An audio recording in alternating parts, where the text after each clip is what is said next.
Okay, good morning, everybody. We are on Lamed Gimel Lamed Aleph.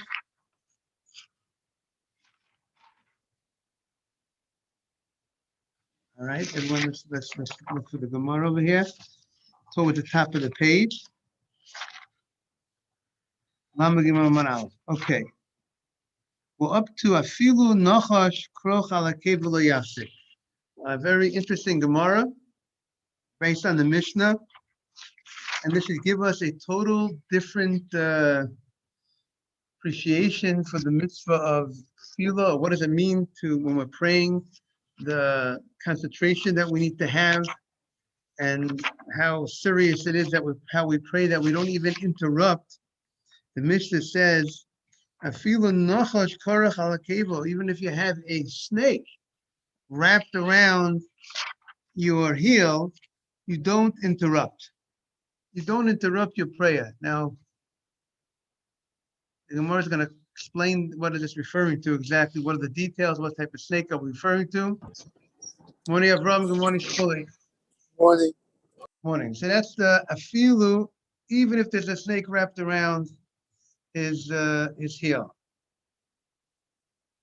Now, the Gemara is going to obviously explain that we're talking about a situation when there's no danger. When there's no danger, we're not talking about there's a danger of getting bitten by this snake. There's no danger, then we say you don't interrupt.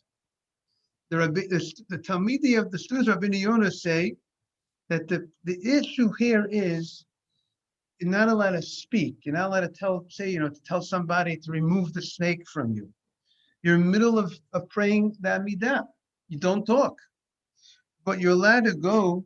You're allowed to walk, and by walking, that will remove. You think it's like the snake will come off you through your walking, to throw off the snake. That's not called an interruption, and that's the opinion of the Ramah and the Taz. And now, others argue on the Rabbeinu Yonah to stop middle of the Amidah, to walk away, to walk. I'm in the middle of praying to God right over here. Now I'm going to go ahead and walk somewhere else. That would be considered a interruption. So that seems to be a major. What is considered interruption regarding the snake? Is it just if I'm going to speak in the middle of the Amidah, or even actually walking away from my spot during the Amidah? Is that called an interruption?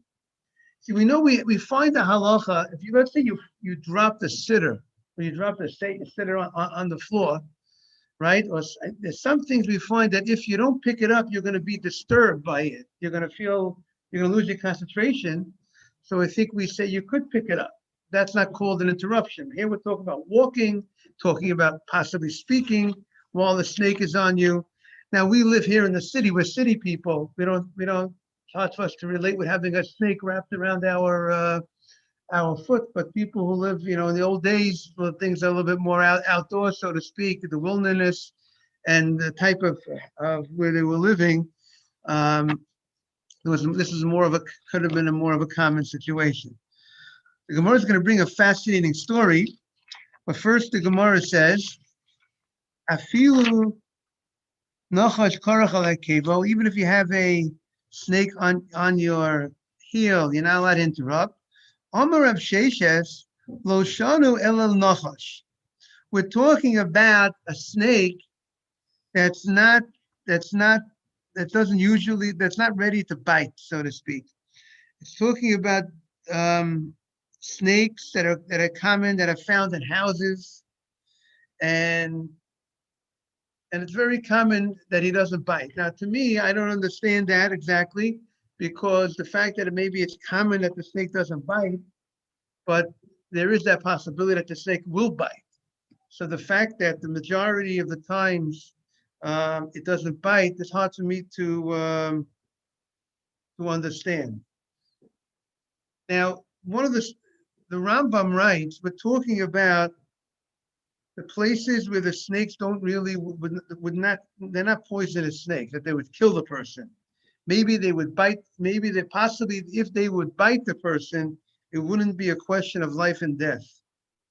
That's how some understand the Gemara. But again, okay. So that's the, but the point is, the Gemara's understanding, we're talking about it's not a reasonable concern of danger. There's no reasonable concern of danger, then you keep on praying and you don't talk in the middle of the prayer. Oh, there's a snake on me. You don't do that. I mean, in the middle of davening, in the middle of the bracha. You hear that, Morris? Baruch Aleinu. You don't go ahead and interrupt. There's a snake on me. Talk in the middle of the. Now, how many people would even think there would be an issue of saying that?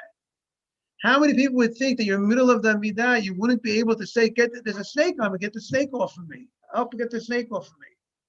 So it just shows you how serious when you're in the middle of the Amidah is. But aval akra, but if it's a scorpion is a much more dangerous type of snake than posek. You take you whatever you need to do to get rid of that scorpion. You're in danger, then you have to go ahead.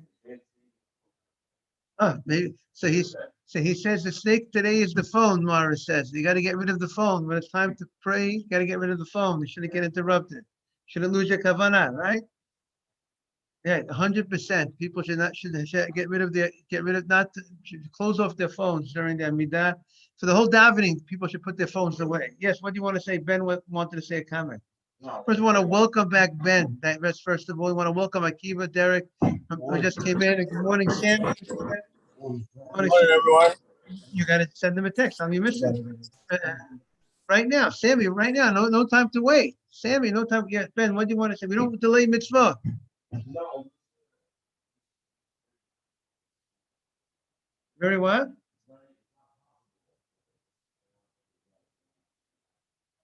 But the question, what's the level of reaction?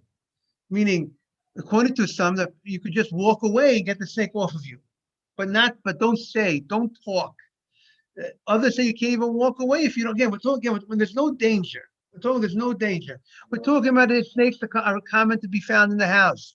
You got to ask Akiva. Akiva's in Africa. Akiva, are there snakes around in the houses in Africa, or not so much? Are there snakes around?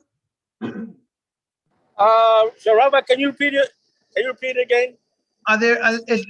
Do you find snakes around in the houses in Africa? Are there snakes? Are there a lot of snakes around in the houses or not?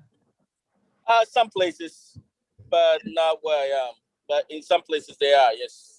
Where are they? And so when you say someplace there are, where are they? Where do you see I them? think when you get to the rural areas, you don't find snakes more in the cities. So when you go to the rural areas, yes, you do find snakes. But do you find them? They come into the houses too? They could. You don't want it to, but they could. They could. Right. I mean, they come and live with you. Nothing stopping them from coming into the houses. Okay. So what I see that what people do is most of the time they do plants like onions or garlic.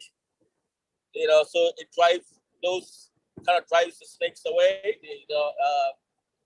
That's what I know people do. Try to stay off, or they just kill it. Very good. Ben, what were you saying about relating to the snake?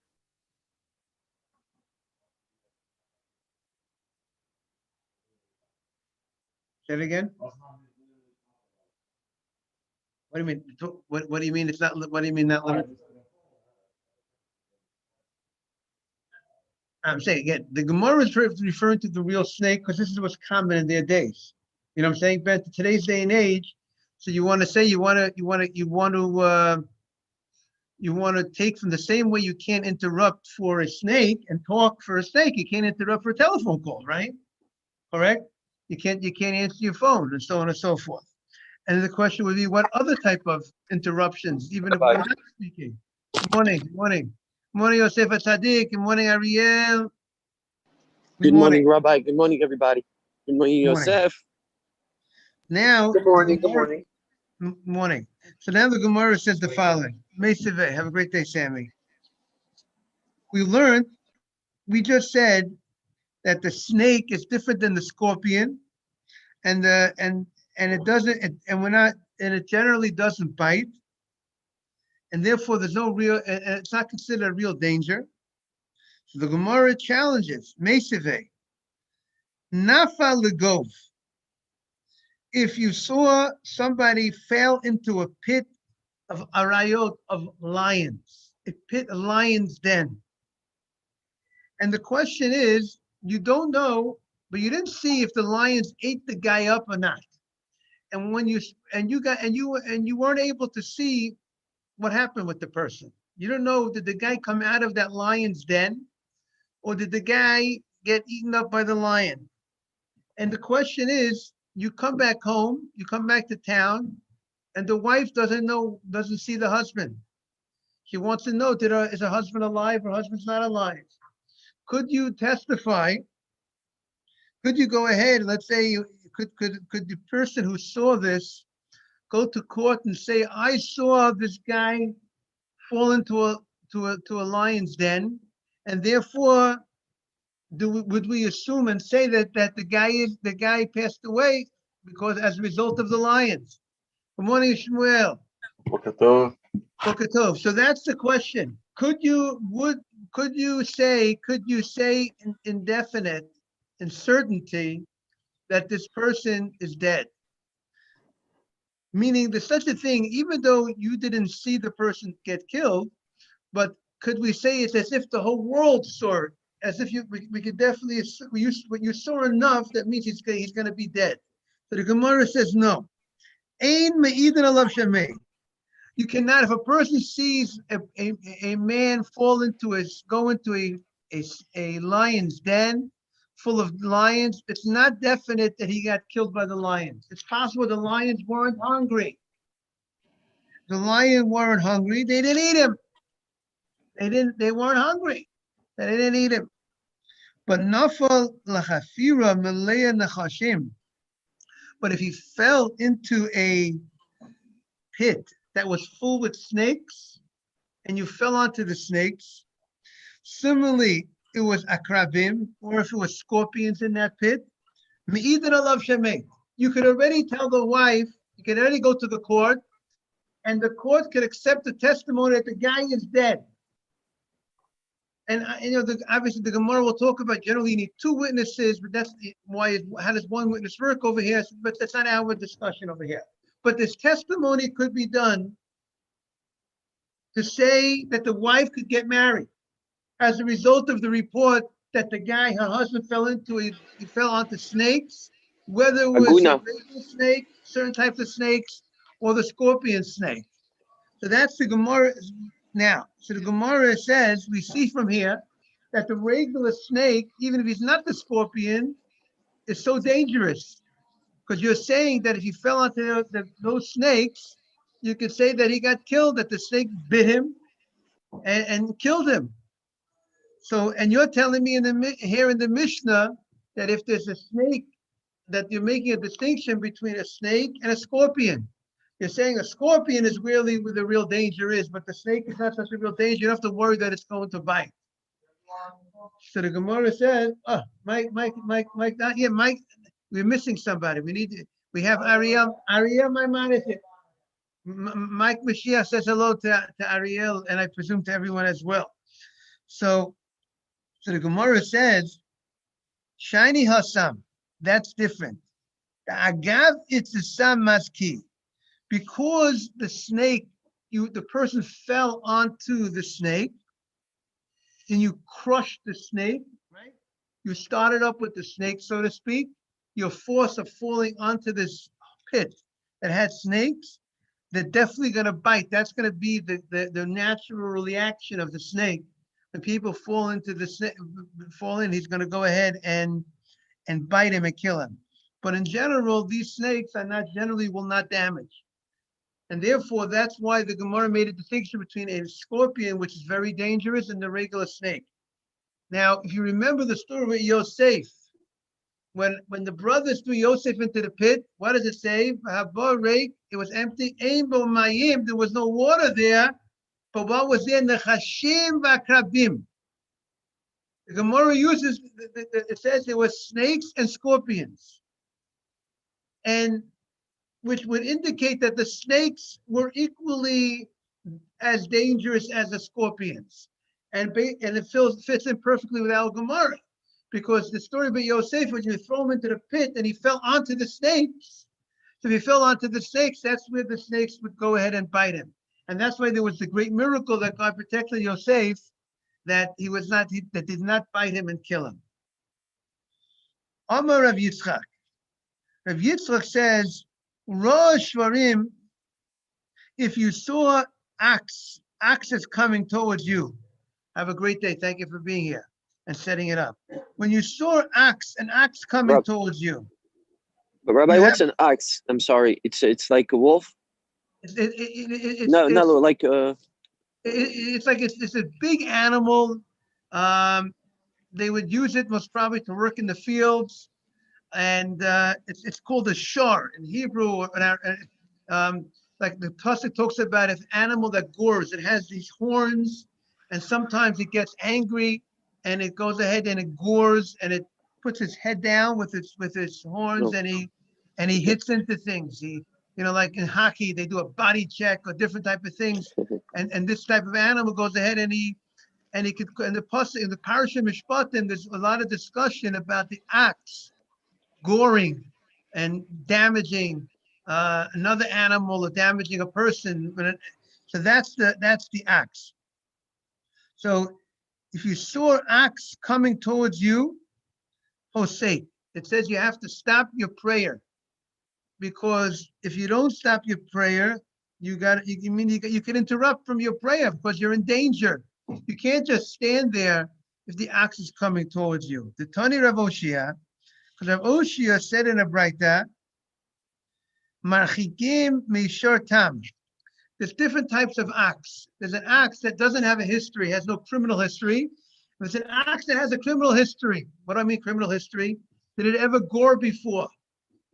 Did it ever do damage to people before or to other animals before? And the first 3 times an animal does damage is called a tam. Tam means that it's not considered normal for this animal. We don't say this animal is a type of animal that it's normal for it to damage. It did it once, it did it twice, but once it does it 3 times, we say then it's called a mu'at. Mu'at means that when the animal does something 3 times, we all know 3 times is a chazakah. 3 times, when you do something 3 times, like we say, Lo yamusha mepicha pizaracha pizera zaracha me'ata v'aralam. When you have 3 generations of Torah, it will always remain by that family. It will never leave the family. The idea of 3 is a big chazakah. It's very strong when you do something 3 times. So if the animal did not have a history, if he's a short tam, he's an animal that has no history, then you have to stay away from such an animal, chamishim amah. You have to stay away from such an animal 50 amot. 50 amot could be, let's say, approximately 100 feet. Keep 100 feet away from such an animal. As long as you and the animal are in a distance of 100 feet, you're safe. But he's not getting too close. It's like the car. My brother taught me they always have to keep every 10 miles, there got to be 1 car. My brother Shmuel taught me that. You have to be 10 miles away from the car in front of you. If you're going 50 miles an hour, you have to give a space of 5 cars. 60 miles an hour, six car space, right? You got to have a certain space because there's danger. If you're going, based on your speed that you're going, there's a certain danger.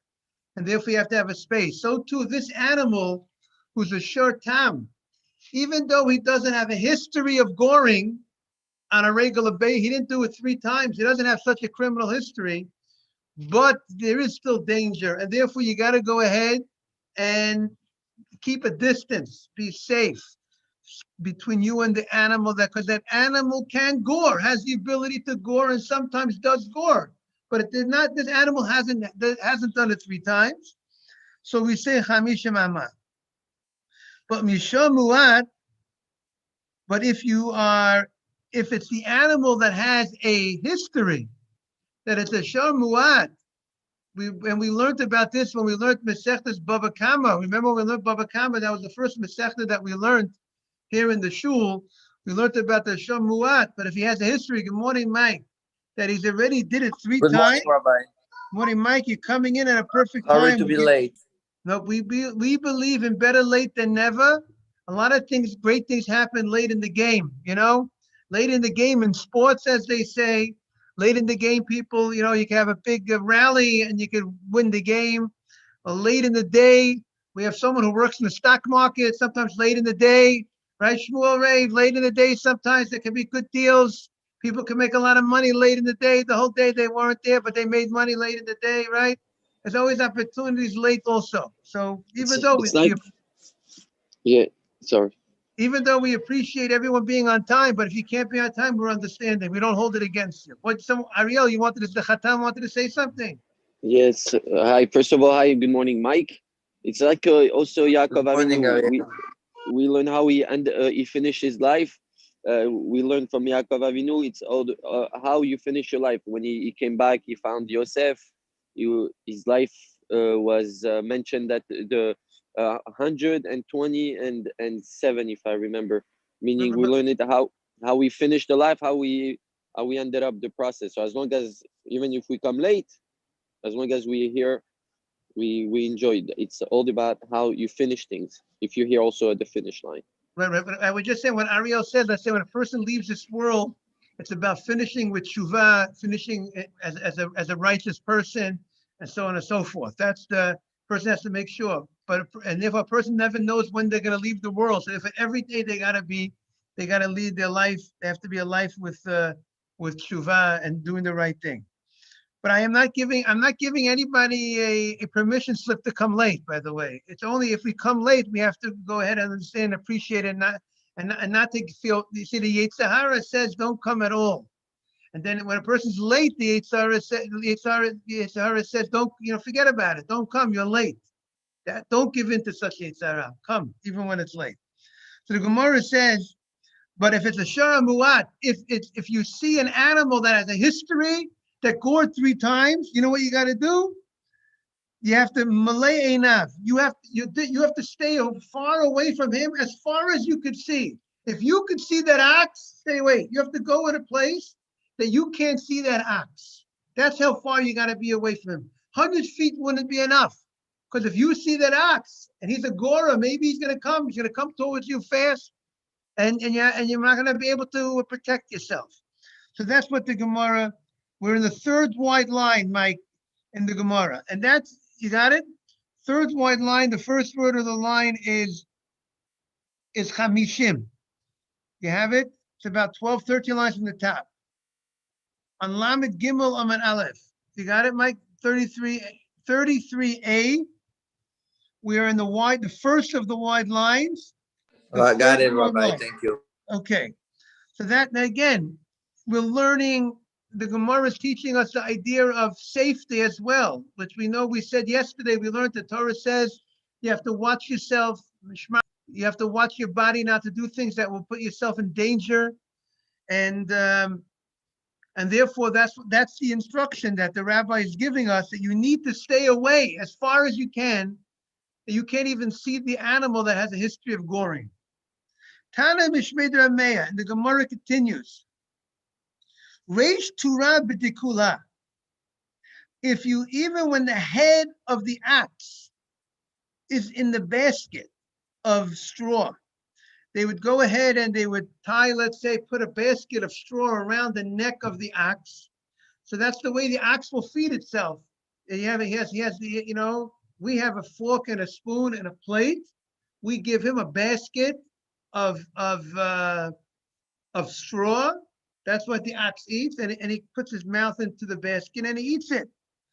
Even when the ox is busy eating, but you see that ox, and that ox is not so far from you, you know what you need to do?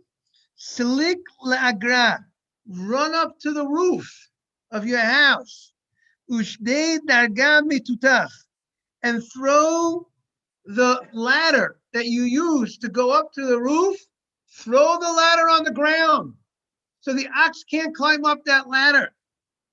Meaning to say, stay far away from this animal who this ox, because he has the ability to gore. Now, Rashi says it doesn't mean you actually have to go up to the roof. And the Gemara means to say you should go ahead and take very serious precaution. That's what Rashi says when you see an ox. The Gemara says, Omar Shmuel, Hani Mile. When are we talking about that the ox is so dangerous that you gotta be so careful with the ox? Hani Mile Bisho Shachar, the black ox, when its color is black. I presume many of the animal colors are more in the brownish area. You got to tell me, anybody, right? I presume, but if it's black, if we're talking about black, ubiyome Nisan, and in the month of Nisan, we're in the month of Nisan, we're in the month where it starts blooming, the flowers are coming out. After the whole year, the whole winter, where everything was nothing was growing. Hasatan meraked bin kanav, because now the animal feels empowered. He sees the things are happening. He's very happy, very excited. He's excited. Not only are people excited when we have Yosef's picture in the back, we see greenery, we see beautiful greeneries. When we see things blossoming and blooming, what happens? We feel excited. We're happy. Wow, it's beautiful, simcha. But what happens is when the animal sees this blooming, this new phenomenon, he gets excited. And how does he express when he gets excited? Then he sometimes gores and he damages through his excitement. So therefore, we have to go ahead and that's what the Gemara is saying, that all these serious precautions when the ox, they have to be so concerned about the ox that you have to, be so exceedingly careful, is when during the black ox and during the month of Nisan. Now, the Gemara continues. Tana Rabbanan. Now we're going to have a very famous story in the Gemara. Sorry, Rabbi. Yes. So the story, what did we learn? Did I miss something before? What did we learn here with the ox? And is this something is there a lesson from it? Yeah, yes. Because obviously, if you have a wild animal in front of you, you're not going to stay next to him on purpose. Right. The Gemara was talking about you're not supposed to interrupt the middle of the Amidah. And if you're middle of Amidah, you don't interrupt, even if there's a snake, as long as the snake is not a type of snake that generally would bite and cause damage, meaning it's a snake that you're not concerned that it's going to bite. A snake that you're not, even though it has the ability to do damage through its bite, but if the snake, it's not common that the snake bites, the Gemara said that you would not interrupt, you would not talk in middle of your Amidah if there's a snake wrapped around you. As long as there's no real danger to you, you don't talk, and you don't. And according to some, you don't move. You stay where you are. You don't move to get the snake off of you. You don't walk to it. Some say you could move. It's not a problem as long as you don't talk. Others say you can't even walk to another area just as the snake should fall off of you. But the Gemara contrasts the snake with an ox. The Gemara says there are certain things that are very dangerous. The Gemara says a scorpion is the type of snake that's very dangerous. And then you would interrupt. You do whatever you can, because if you suppose someone finds a scorpion around his foot, say whatever you need to say, interrupt us, whatever you need to do, because it's a danger, it's a real imminent danger. And that's where the Gemara got into the ox. If you see an ox facing you, coming near you, so the Gemara said you got to stop. You got to stop your Amidah. You got to stop your Shemon Esrei. Do whatever you can, talk whatever you can to get, because that ox is dangerous. And then the Gemara was qualifying exactly when is it really called dangerous? What type of ox? Does the ox have a history of goring? It doesn't have a history of goring. If it doesn't have a history, so then if you're 100 feet away, then you're fine. But if it does have a history, 100 feet is not enough. So that's where the Gemara got into Once the Gemara Got got it. into It the was about subject, the danger of when you can stop the Amida or not. exactly, and that's the bottom line. When anytime there's a real danger, you got to stop the midah, and the Gemara needs to identify for us what's called to understand, to appreciate what's called the danger. That's how the Gemara got into that. Tana Rabbanan. Thank you. No problem. We're going to get now an amazing story. Morris, get ready for this amazing story. There was a story in a certain town, a certain place. Shahaya Shama Road. There was a scorpion. And it seems this scorpion, not a scorpion, I'm sorry. A scorpion is an akrab. An arod is something that's a hybrid. It's born from two different types of, from a snake and some other type of also animal. And when these two animals mate, they give birth to an arod. An arod is extremely dangerous. One second.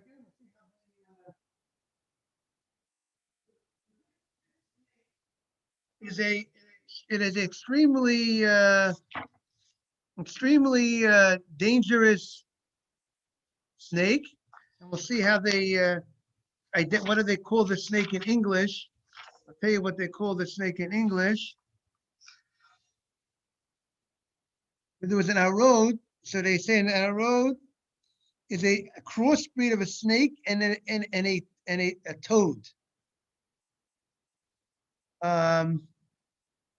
So whatever it is, the bottom line is one of so to speak. What's the mix, Rabbi?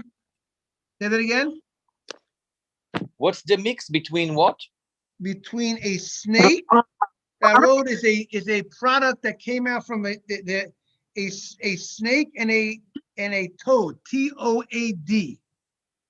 What is it? A toad is most probably a different type of snake of some sort, I presume. So it's two different snakes, and it's like sometimes when people, why do people graft fruits, right? So when, Rabbi, what do you say? how you spell it? T-O? Toad. I just saw it, Rabbi. It's with the two little legs on the front, but the rest of the body is like a snake. It's very weird. Never saw an animal like this. What do you see? The arrow? Toad is the toad, frog, the toad. right, Rabbi. Toad is a type of frog? Yeah, that's a male of frog.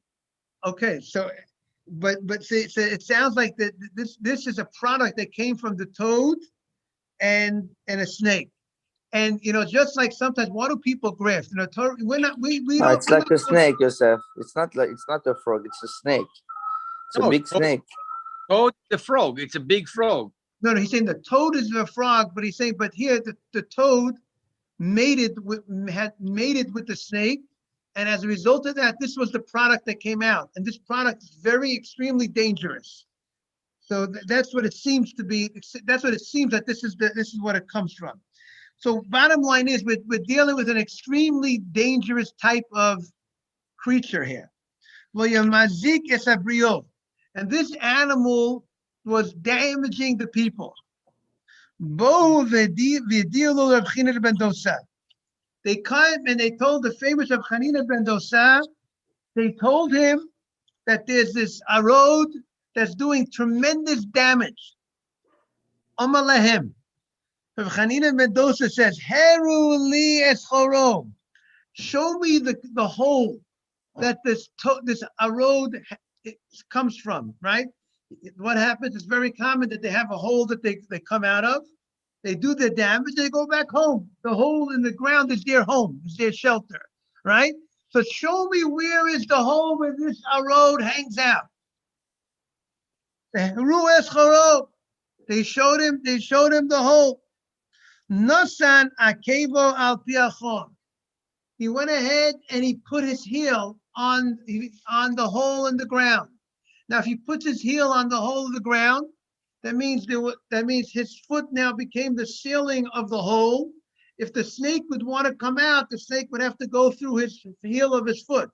So obviously, if he's creating a separation, he's making the arod unable to come out. the arod is obviously going to bite his heel, right? If the arod is in this pit and now he covered the pit, the hole, now the arod is gonna bite his heel. So what happened? The yotza, the arod went out, and he bit Reb Chanina ben Dosa. And he bit, and now what do you think happened? The arod died, not the rabbi died.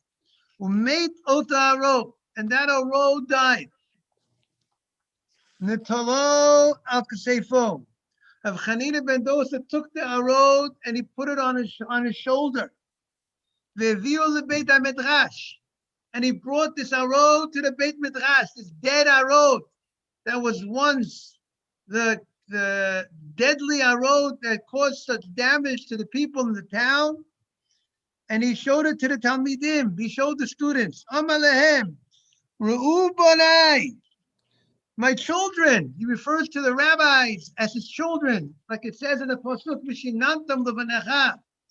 You should teach their students, and the Pasuk use the language of banecha, like they're your children. Treat them like your own children. Ru'u bonai, ein ha'arod meimit. It's not the arod that does the killing. When you see the snake comes and it kills a person, you should know who pulled the trigger. It was God that pulled the trigger.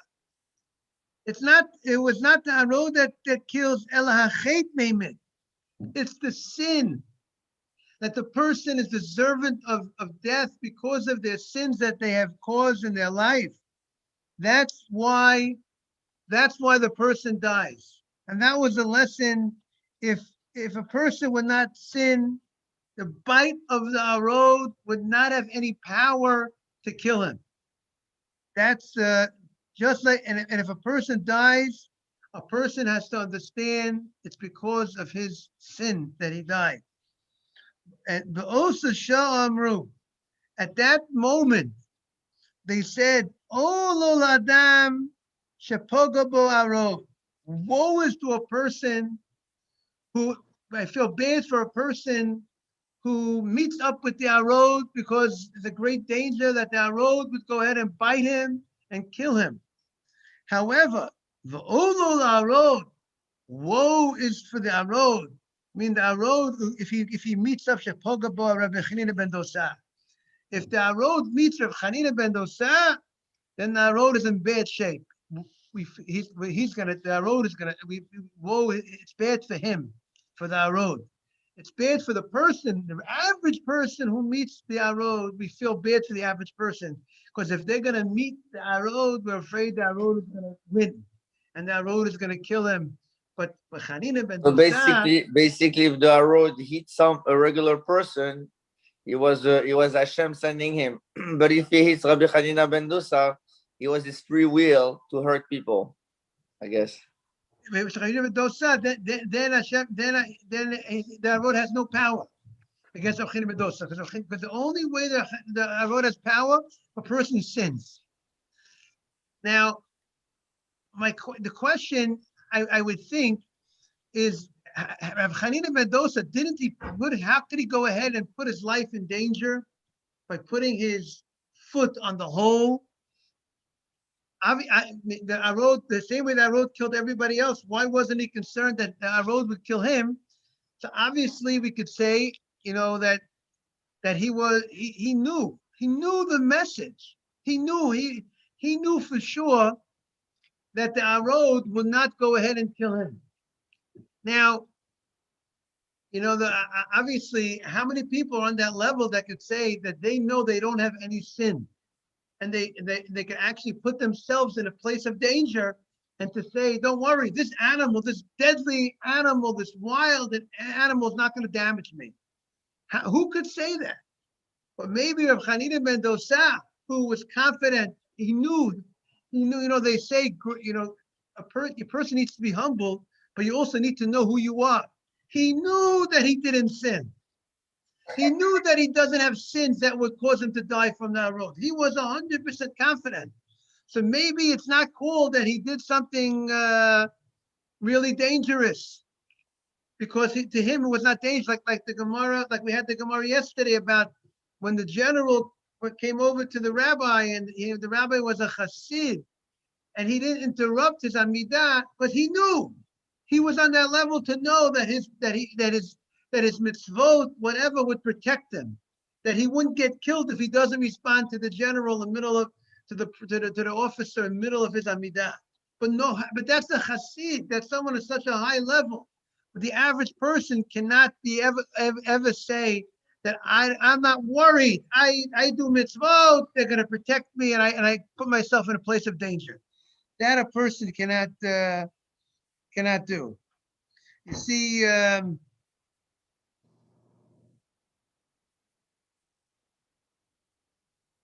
some want to say that because he wanted to remove a danger from the community, he was confident that nothing would happen to him, because this animal was causing a lot of damage to the people in the community. But they're addressing this issue. The Maharsha asked this question: how could he put himself in danger? So we gave an answer. He didn't feel there was any danger for him. Okay, now the Mishnah. Mishnah says, Maskirin Givuras Geshamim B'tchiyat HaMeitim. We're talking about prayer, how you pray, the way you pray, kavanah, and now we're going to talk a little bit about what the text of what were some special additions that we have to the Amidah, certain times of the year. Maskirin Gvurot Geshamim B'tchiyat HaMeitim. Now we had this also in the Gemara in Ta'anit, if everybody remembers. This is the first page of Ta'anit, the Gemara in the first page of Ta'anit. Maskirin Gevurat Geshamim B'tchiyat HaMeitim. When we say the second bracha of the Amidah, what's the second bracha of the Amidah? How does the second bracha begin? Ata Gibor L'Olam Hashem Mechayim Meitim Ata. That's the beginning of the second bracha, begins with Ata Gibor L'Olam. And the second bracha ends, Baruch Ata Hashem Mechayeh HaMeitim. That's how the second bracha of the Amidah ends. And in that bracha, which focuses on Tchiyat HaMeitim, that we remember every day, 3 times a day, we talk about the fact there's going to be Tchiyat HaMeitim, that the people that passed on and that passed away are going to come back. In that bracha, we're going to mention Mashiv Ruach HaMoreh Gashem or Moreh Geshem. That's the bracha that we're going to have a special insert of rain. We're going to talk about rain in which bracha? In the bracha of Mechayeh HaMeitim. Maskirin Gvurot Geshamim B'tchiyat HaMeitim. And the Gemara is going to say, why did the rabbi say you put in the mentioning of rain in the bracha that deals with Tchiyat HaMeitim? The people that passed away should come back, are going to come back. Why in that bracha? As we say, stay tuned. Now, V'sheila B'birkat Hashanim. Sheila, when we request for rain, and the Sfardim call it Baruch Aleinu. And you need to recognize that Baruch Aleinu, the meat and the potatoes of Baruch Aleinu, is the same Talam Matel Avracha. That's the meat and the potatoes. The Ashkenazim don't have this Baruchenu and Baruch Aleinu. We don't have that switch like the Sfardim have a big switch. We only switch the Ashkenazim have is we start, instead of saying the same bracha, we say the same Talam Matel Avracha. That's the only, we have a change of 2 words. We add 2 words to our, when we say Talam Matel Bracha, to the Hal Bracha. Sfardim add maybe 50 words, maybe to the Bracha, or whatever. I didn't do the counting. Maybe I'm exaggerating a little bit. But we ask for rain in the Bracha that deals with Baruch Hashanim. The Bracha that deals with Parnasah, the bracha that deals with that we ask Hashem, have a great day. Thank you for everything. When we ask Hashem for Baruch Alein, that He should give us a great year, that's where we make a special request for rain, a specific request for rain. And the Mishnah continues, Havdalah on Motzei Shabbat, on Saturday night, we need to mention about the great change that happened, that we're leaving, the Shabbat is over, We need to talk about the Havdalah, the separation between Shabbat and Chol. And by the way, when you talk about the Havdalah, you're honoring the Shabbat because it says, Zochor et Yom HaShabbat l'kadsho. Remember the Shabbat, sanctify the Shabbat, talk about the holiness of the Shabbat. And you should remember Shabbat when the Shabbat enters, the beginning of the Shabbat, and you remember the Shabbat when the Shabbat ends. When you go in, you say Havdalah, you are mentioning, you're talking about the Shabbat. You're escorting the Shabbat, that the Shabbat is over, and I'm talking about the holiness of the Shabbat. So I don't only talk about the Shabbat when it comes, when it leaves. You recognize what the Shabbat is, what the Shabbat was, and you escort it by saying Havdalah. And where do you say the Havdalah? Chonen Hadas. You say it in the bracha of Chonen Hadas. Chonen Hadas. In the middle of that bracha, you say Ata Chanantanu. That's where you say that's where you have the insert of Havdalah. Now, the Gemara says the following. Rabbi Akiva Omer. What does the Rabbi Akiva say? Where do you say Havdalah? He says you don't make Havdalah Atachanatanu as an insert, as an insert in the bracha within a pre-existing bracha of Chonen Hadas. No, bracha revi'it b'fnei atzma. You create a separate bracha by itself. You create, meaning you say in the Motzei Shabbat, you say the third bracha is Kel HaKadosh. You finish bracha Hashem Kel HaKadosh.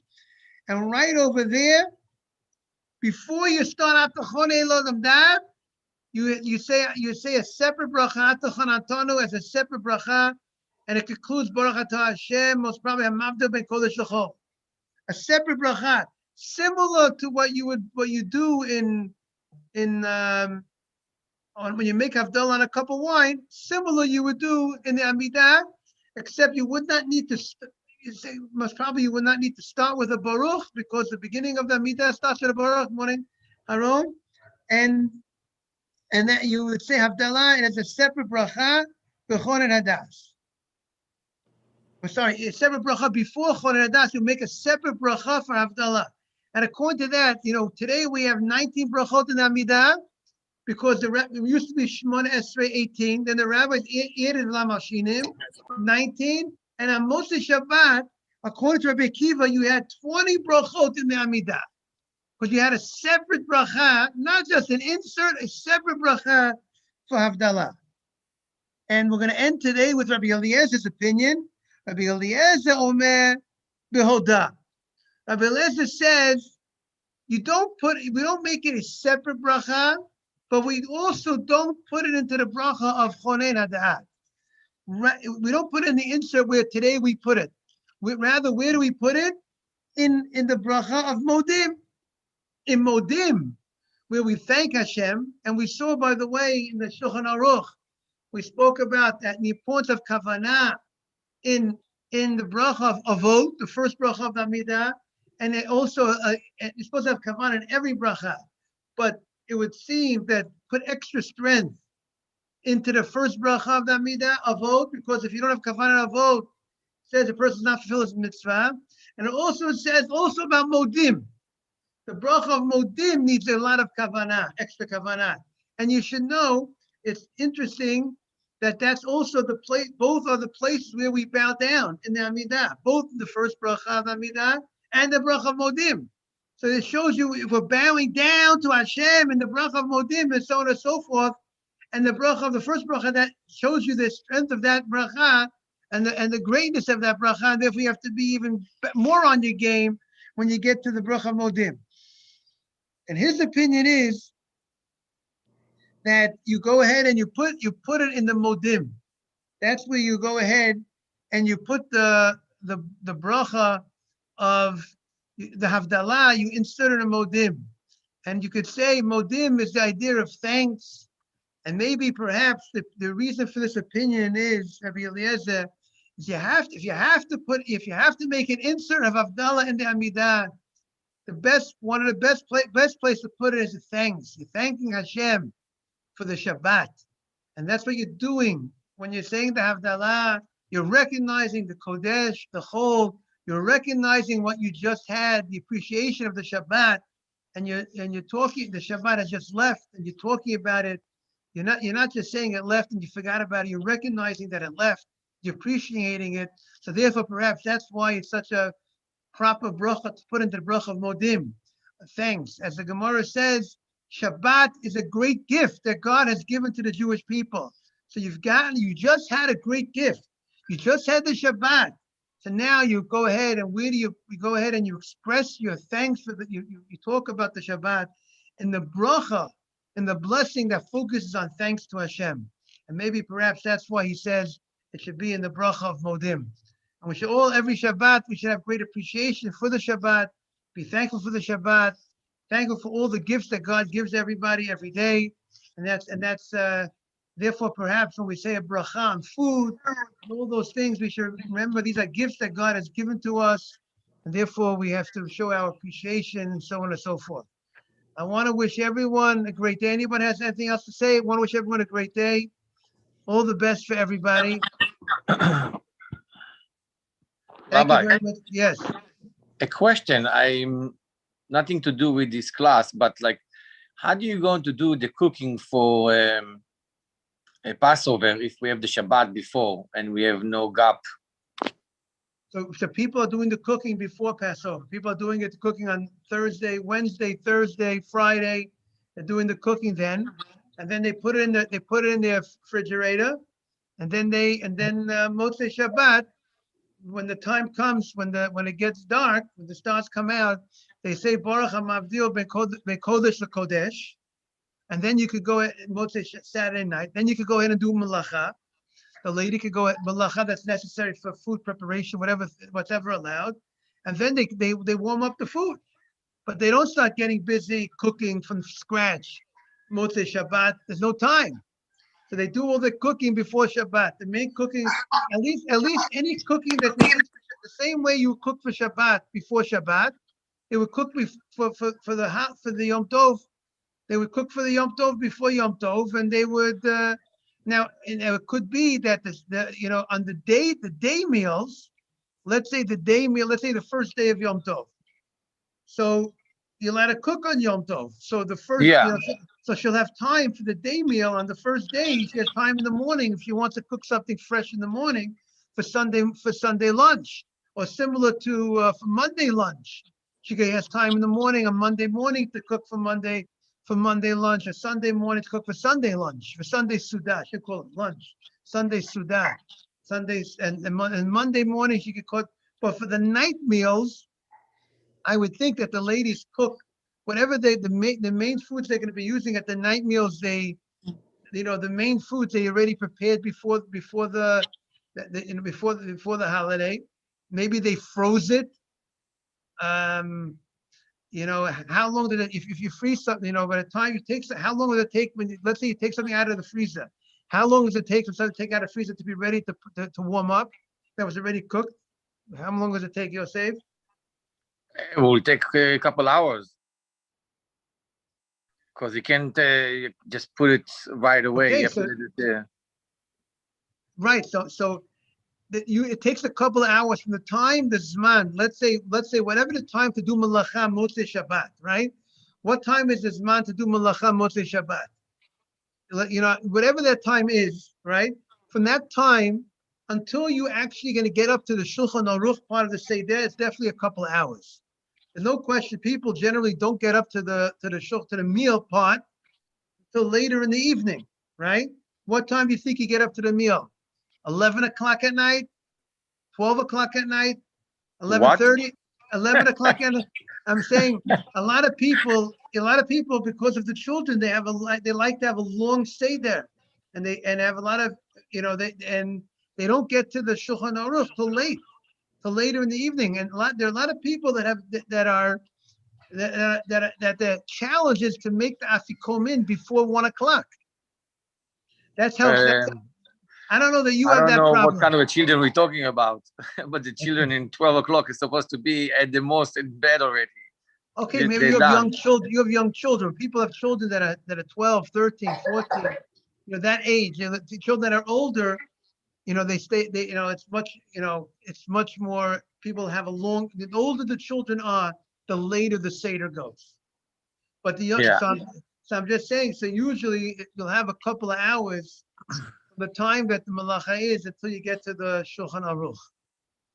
All Okay. right. Yeah. Okay. I'm not staying up this night. I'm not doing it. I can't. Especially with some wine. It's not happening. My wife said she doesn't stay till midnight, especially with wine. It's impossible. Okay. I hear you. Okay. Different people have different tolerance levels, with foods, with wine, especially women. Thank God they're not used to drinking wine. We're very happy about that, So, but that's why it's hard for them to stay up so late. Yeah. But this year, I think everyone's gonna be a little well rested because people generally take a nap. Many people take a nap on the Shabbat in general. So therefore, people hopefully will be coming into the Seder a little bit more rested than usual. So hopefully they'll be able to, handle it better.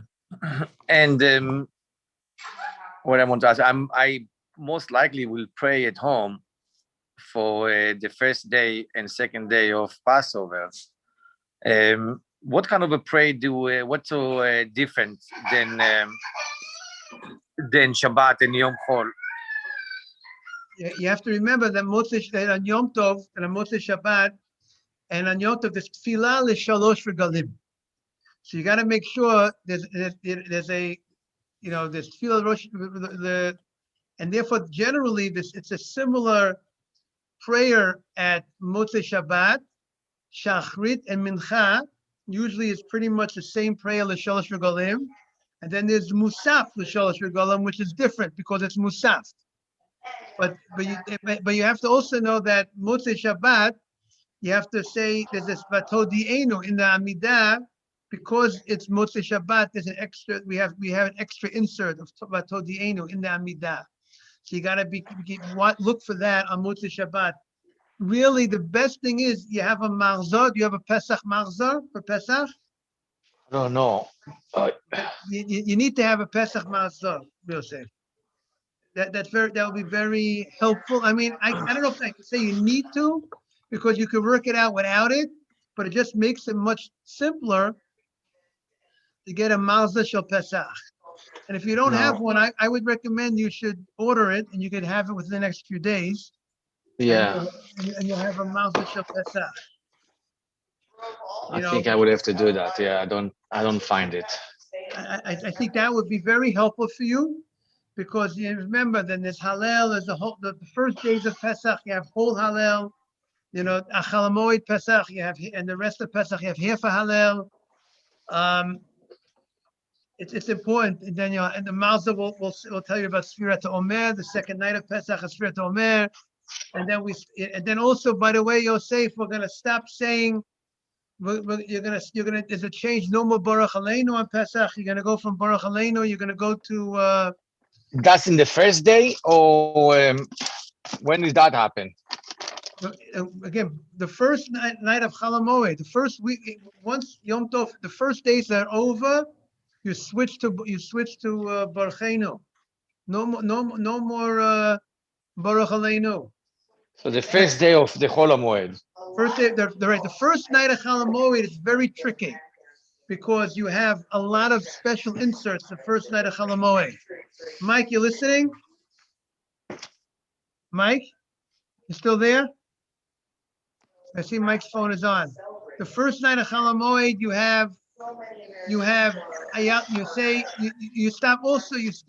stop saying Mashiv Ruach Umorid Hashem. You started saying Morid Atal. Yosef, also by the first day of Yom Tov, you start saying Morid Atal. By Musaf, they start saying Morid Atal. So there's a lot. There's a Musaf the first day. There's a big change. You can start saying Morid Atal, and then on Motzei, and when Yom Tov is over, not Yom Tov, I'm sorry, the Chol Hamoed, you remember you have to say Ya'alav Yavo in the Amidah. You have to say Atachan Atanu in the Amidah. Shmuel. Shalom, we're still on the screen. We have Yosef Sadiq and Akiva and Mike are still on. They have some certain questions about the holidays. I'll call you back when I'm finished if you want. Thank you. So you have a lot. So you have a lot of changes. That's why it's important to have the Malzar. You understand what I'm saying? I think Motze, the Chalamoid begins. Remember, you stopped on the first day. You stopped saying Mashiv Ruach. The first day by Musaf. You have to see by the Svardim, when do you stop? Do you stop by Musaf? Did you say it? Do you say it at Musaf? You see, because you're not going to be in a synagogue to hear them make an announcement of Moed Atal. So could be you only will start Moed Atal at Mincha. That's the questions for you if you're not in the synagogue. That has to be looked up, Yosef. If you're not, when the first day of Yom Tov, if you're not in the synagogue, generally, when you're in the synagogue, the first day of Yom Tov of Pesach, they announce Moed Atol. Do they announce it before Musaf? Do you remember? In my synagogue, they make an announcement, Moed Atol, and therefore the people in the Lachash they don't say Mashiv Ruach because they made the announcement. But if you're not in the synagogue, it could be that you would say Mashiv Ruach until Mincha on the first day of Yom Tov. Am I clear or not clear? I want you to look over, Yosef. Look at the laws. Look at the laws of Moed Geshem, and look at the laws of Moed Atal, and look at the laws of Baruch Aleinu and Baruchenu. You hear what I'm saying? You're going to see the switch. You're going to have all these things going on in the Amidah. So look online, Yosef. Look online. You can find a Malzor. It shouldn't be hard to find a Malzor. Okay? That clear? Yes, I was on mute. Sorry. Yes, I understand. Okay. So look, see, I give you homework. I gave you homework, Yosef. Yeah, I will just have to get some book for Passover. Yes. Yes. And so in the Chol HaMoed, we have regular pray with Hallel. Regular play, half a Hallel, Musaf. Every day of Chol HaMoed, there's Musaf. Okay. There's Musaf, there's Hallel, half of Hallel. And in the prayer, in the Shachrit, in the Mincha, and the Arvit, we have Ya'aleh V'yavo, Chol HaMoed. And besides Ya'aleh V'yavo, Chol Also HaMoed. in the regular Amidah, we're doing also Ya'aleh V'yavo. Correct. In regular Midah Ya'aleh V'yavo, and at Chol HaMoed, we're saying, you're saying Baruchenu. And also, Okay. you're not saying Mashiv Ruach Moed Geshem anymore. You stop saying that the first day by Mincha already. Yeah, Moed Atal. Moed Atal, correct. Look at your siddha and check out all the things that we just said in your siddha, where they have the halachot of all these things. When you start saying it, you'll tell me that we said everything correct, Yosef. Yeah, I think I need to get a book because it would be too confusing to jump from one point to the other point. Right, exactly. And they're not expensive. Yosef, it's also not expensive. No, it's not about that. It's just like to go and find the right one online because you can't really open the book to see, because you're not there. What type? I mean, you're smart, right? No, Yosef, what are you? Yeah. You're smart? Yeah. Okay, so look online. Maybe you'll recognize a malzar that you've used in the past. Yeah. Also, how do you do the Tikkun Geshem in Shminit Atzeret? Shmini Atzeret, that's by Sukkot, the holiday Sukkot. This is Oh, Tal. yeah, You yeah, say yeah. Tal, I'm sorry. Tal. Yeah. I'm like thinking like we're changing from the rain to. Right. So the first day, so usually it's Tal. Tal is by Musaf. The Chazan usually says Tal. Okay. You see, it says So the first day by Musaf. The Chazan says Tal. Okay. So the first day of praying in Musaf, you say Atal. That's if you're in the synagogue, but I'm not sure. If you don't find yourself in a synagogue, it could be you will only say Tal at Mincha. That's what you could check up, look in the halachot. It could be that if you're in the synagogue by Musaf and they made an announcement of Tal, so then you'll say Tal by Musaf. But if you're not in the synagogue, usually if they make the announcement before the Amidah, before the Lachash, then if they make an announcement, tal, they make that announcement, then you say it in the. We have to look. I'll look up in the York Yosef. We'll look up. What does it say in your situation? You know what I mean? Okay. Okay, thank you, Rabbi. You got it. All the best, Yosef. Tzaddik. Thank you. Have a good day. Have a good day. You too. Bye bye, Akiva. Mike, have a great